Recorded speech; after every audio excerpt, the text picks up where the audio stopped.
अध्याय 5। रक्त का बंधन। रात एक भयानक सन्नाटे में लिपटी हुई थी और कुरुक्षेत्र की भूमि एक प्राचीन, तीखी सुगंध से भर गई थी। जंगल के अंधेरे में एक गहरी, भयावह उपस्थिति, बेचैनी की भावना थी जो सतह के नीचे बनी हुई थी। अग्निव्रत और विशानिका दोनों अपने लक्ष्य की ओर बढ़ रहे थे, एक ऐसी मंजिल जो अपार शक्ति और प्राचीन ज्ञान का वादा करती थी। विशानिका के कदम धीमे और सोच समझकर चल रहे थे। उसका चेहरा एक फीकी, रहस्यमय मुस्कान में बदल गया। उसकी गहरी, चुभती आंखें अग्निव्रत पर टिकी थी, जो अब उसके बगल में चल रहा था। उनके दिमाग एक साझा रहस्य से बंधे थे।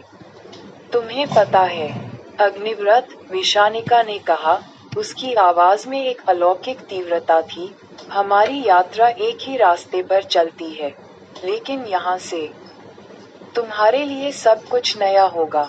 तुमने मेरे साथ और मेरे अभिशाप के साथ एक समझौता किया है।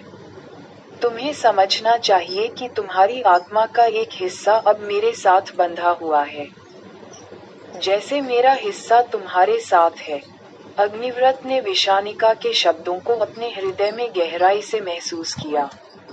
उसकी मुस्कान आकर्षक और बेचैन करने वाली दोनों थी, जिसमें प्राचीन दर्द और छिपे हुए दुख का मिश्रण था। लेकिन अग्निव्रत के लिए यह एक नई ताकत थी, उम्मीद की एक किरण। विशानिका ने अपने हाथ में एक प्राचीन, मुरझाई हुई किताब पकड़ी थी, वासुकी तंत्र।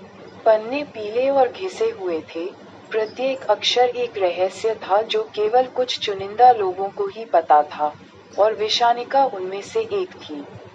किताब में एक शक्तिशाली मंत्र था, जो दिव्य हथियारों को जगा सकता था, लेकिन ये केवल पूर्णिमा की रात और रक्त के बलिदान के साथ ही काम करेगा। ये तुम्हारा अंतिम कदम होगा, अग्निव्रत, विशानिका ने कहा। उसकी आवाज धीमी और रहस्यमय थी। इस मंत्र का जाप करने से तुम्हें जो शक्ति मिलेगी, वह तुम्हें दुनिया का सबसे भयानक योद्धा बना देगी। लेकिन इसमें एक समस्या है, ये तुम्हें हमेशा के लिए मुझसे बांध देगा। अग्निव्रत के चेहरे पर एक भयंकर मुस्कान आ गई। मैं किसी भी चीज से नहीं डरता, विशानिका। तुम्हारे साथ इस रास्ते पर चलना मेरे जीवन की सबसे बड़ी यात्रा होगी। यह मेरा सपना है, और मैं इसे हासिल करूंगा। विशानिका एक पल के लिए चुप रही और फिर सहमति में सिर हिलाया। उसने अपनी हथेली काटी और अग्निव्रत की ओर बढ़ा दी। तुम्हें अपने खून से मेरा नाम लिखना होगा, और मैं तुम्हारा नाम लिखूंगी। तभी मंत्र काम करेगा। अग्निव्रत ने हाथ बढ़ाया, उसका हाथ विशानिका के हाथ में लिपट गया और उन्होंने अपना खून मिलाया। यह कोई साधारण बंधन नहीं था, यह अंधकार का एक समझौता था। एक शक्तिशाली, प्राचीन जादू जो उन्हें एक साथ बांधेगा और उन्हें उनके लक्ष्य की ओर ले जाएगा। जैसे ही उन्होंने अपना समझौता किया, विशानिका ने प्राचीन पुस्तक खोली और मंत्र पढ़ना शुरू कर दिया। एक ऐसा मंत्र जो उनके जीवन की दिशा हमेशा के लिए बदल देगा। विशानिका ने फुसफुसाते हुए कहा, विष्णु के प्रकाश की शक्ति उस शक्ति की तुलना में कुछ भी नहीं है जो तुम्हें मिलेगी, लेकिन यह मंत्र केवल पूर्णिमा की रात को ही जाप किया जा सकता है, और रक्त की आहुति के साथ। तुम दोनों में ही इस शक्ति को धारण करने की क्षमता है। चांदनी रात में उन्होंने अपना अनुष्ठान शुरू किया। अग्निव्रत के चेहरे पर गर्व था, लेकिन उसके नीचे एक गहरा डर छिपा हुआ था। ये डर उसे उसके मन के सबसे अंधेरे कोनों में खींच रहा था, लेकिन उसने इसे खुद को रोकने नहीं दिया। इस क्षण में उसने शक्ति का एक और स्तंभ बनाया था, लेकिन अपनी आत्मा के एक हिस्से की कीमत पर। विशानिका ने ये सब होते देखा। उसकी आंखों में दुख और दृढ़ संकल्प का मिश्रण था। ये तुम्हारा भाग्य है, अग्निव्रत, उसने कहा। तुमने खुद को मुझसे बांध लिया है। अब हमारा बंधन कभी नहीं टूटेगा। तुमने शक्ति प्राप्त कर ली है, लेकिन तुम्हारा मन कभी शांत नहीं होगा। अग्निव्रत ने अपने हाथ उठाए और एक गर्जनापूर्ण गर्जना दुनिया भर में गूंज उठी। एक शक्तिशाली आत्मा की पुकार, एक योद्धा की महानता की प्यास। उनके अनुष्ठान की अग्नि ने देवताओं की स्मृतियों को जगा दिया था। लेकिन अग्निव्रत और विषानिका के बीच खून का बंधन अब अटूट था। उनके रास्ते ने एक नया मोड़ लिया था, एक नया चेहरा, एक नया गठबंधन। ये शक्ति और आत्मा की कहानी थी, एक ऐसी कहानी जो दुनिया की नींव को हिला देगी।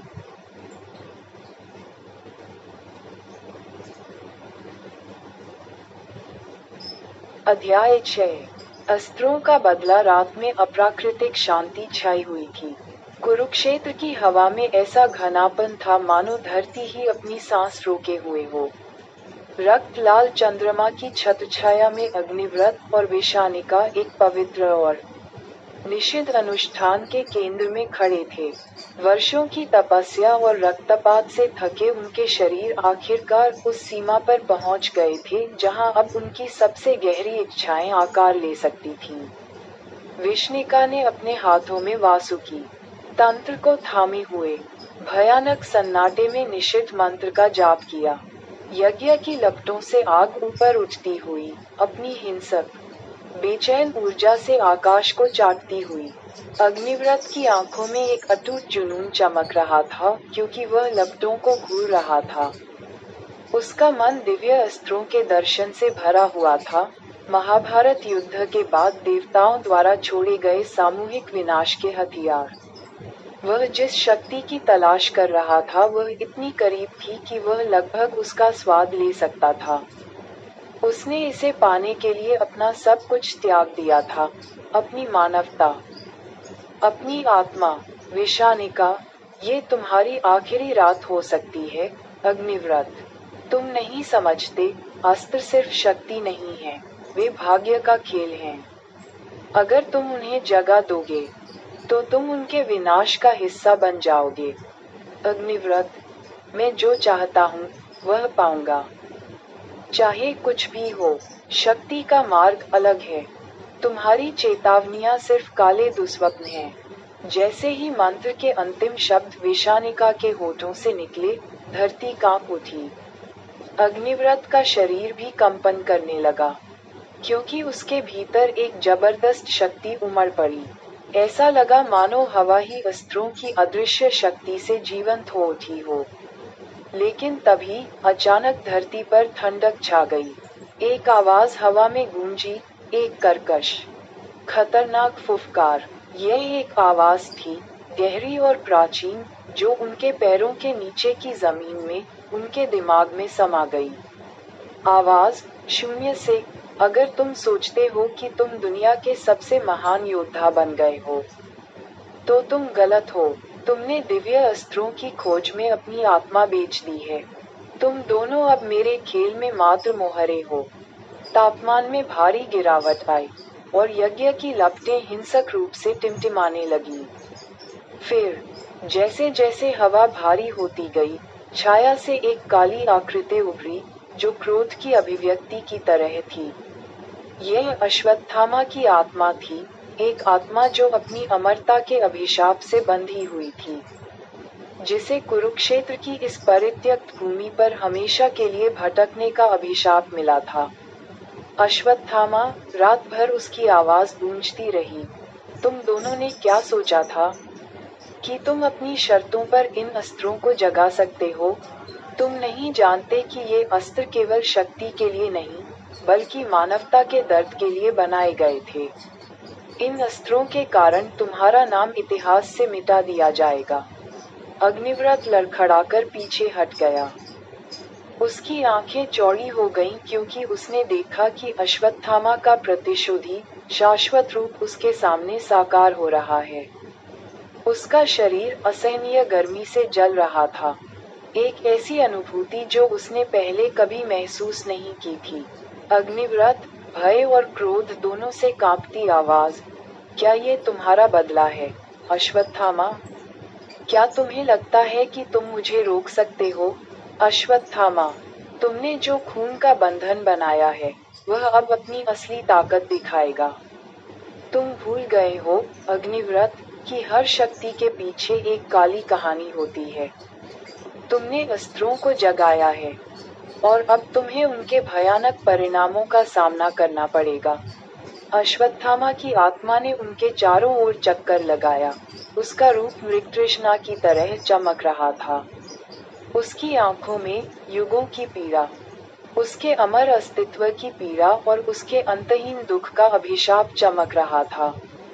उसकी उपस्थिति दम घोटने वाली थी। विशानिका, उसकी आवाज कांप रही थी, लेकिन दृढ़ थी। अश्वत्थामा, तुम हमारे खिलाफ हो। हमारी यात्रा तुम्हारी यात्रा के समान है, अंतहीन पीड़ा का मार्ग। लेकिन हमने अपने मन को केंद्रित कर लिया है, और अब ये अस्त्र हमारे नियंत्रण में है। अश्वत्थामा का भूतिया रूप चिंतन में रुक गया, और एक क्षण के लिए ऐसा लगा जैसे उसकी अभिव्यक्ति नर्म पड़ गई हो, अपने स्वयं के शापित मार्ग को याद करते हुए।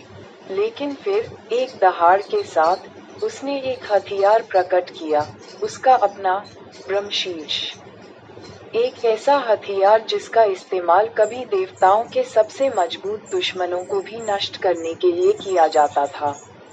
अश्वत्थामा, ठंडे, घातक क्रोध के साथ, तुम दोनों ने सोचा था कि तुम्हारे अधूरे सपने सच होंगे। तुमने मेरी तरह ही शक्ति की तलाश में अपनी आत्माओं को नष्ट कर दिया है। अब मैं अपना बदला लूंगा, और तुम मेरे भाग्य का हिस्सा बन जाओगे। विशानिका आगे बढ़ी, अपने हाथ आगे बढ़ाए, एक सुरक्षात्मक मंत्र का जाप किया जो उसकी काली ऊर्जा से झिलमिला रहा था। हवा में बिजली की चमक के साथ चमक उठी। उसने और अग्निव्रत ने जो अस्त्र जगाए थे, वे जवाब दे गए, हवा में आवेशित बिजली की तरह चमकने लगे। पाशुपतास्त्र, नारायणास्त्र और अन्य पौराणिक हथियार हिलने लगे, जो उनके द्वारा किए गए अनुष्ठान की शक्ति से गूंज रहे थे। विशानिका, ये अस्त्र अब हमारे नियंत्रण में हैं। मैं तुम्हें रोकने के लिए सब कुछ करूंगी। अश्वत्थामा, तुम्हें इस अंतहीन युद्ध का सामना करना पड़ेगा। लेकिन अश्वत्थामा हंसा, आवाज खोखली और डरावनी थी, जैसे मृत्यु की प्रतिध्वनि हो। उसकी आंखें उसके प्रतिशोध की तीव्रता से चमक उठी। अश्वत्थामा, गड़गड़ाहट करते हुए, तुम दोनों को लगता है कि तुमने ये अस्त्र अपनी शर्तों पर हासिल किए हैं। तुम्हारा सपना अब तुम्हारी मौत बन रहा है। इसके साथ ही अश्वत्थामा ने अपना ब्रह्मशीर्ष ऊंचा उठाया, और ऊर्जा की एक चमकदार चमक जमीन को चीरती हुई उनके नीचे की धरती को हिलाकर रख देती है। अग्निव्रत और विशानिक, दोनों ने अपनी पूरी ताकत से अस्त्रों का प्रयोग करते हुए हमले का मुकाबला किया। लेकिन ऐसी अपार शक्तियों की टक्कर ने अपने रास्ते में आने वाली हर चीज को भस्म करने की धमकी दी। अग्निव्रत, ब्रह्मांडीय शक्तियों की गर्जना पर चिल्लाते हुए, ये युद्ध कभी नहीं रुकेगा। अश्वत्थामा, हमारी शक्तियां एक हो गई हैं। ये अस्त्र हमें जीतने की ताकत देंगे। जैसे ही अस्त्र अश्वत्थामा के ब्रह्मशीर्ष से टकराए, वास्तविकता का ताना बाना फटने लगा। जमीन फट गई और दरारों से युद्ध और विनाश की प्राचीन आत्माएं बाहर निकल आईं, कुरुक्षेत्र की शापित भूमि में फंसी आत्माएं। युद्ध केवल दिव्य हथियारों का टकराव नहीं बल्कि आत्माओं का युद्ध बन गया था। अध्याय में तीव्र संघर्ष। अश्वत्थामा के प्रतिशोध के विरुद्ध अस्त्रों की कच्ची शक्ति और इस तरह के युद्ध के लौकिक परिणामों का वर्णन किया जाएगा। उनके संघर्ष के माध्यम से अग्निव्रत और विशानिका के भाग्य को सील कर दिया जाएगा, और कुरुक्षेत्र का अभिशाप पूर्ण चक्र में आ जाएगा। अगला अध्याय सुनने के लिए इस वीडियो को लाइक करें और हमें प्रेरित करने के लिए सब्सक्राइब करें और भविष्य में पोस्ट करते रहें।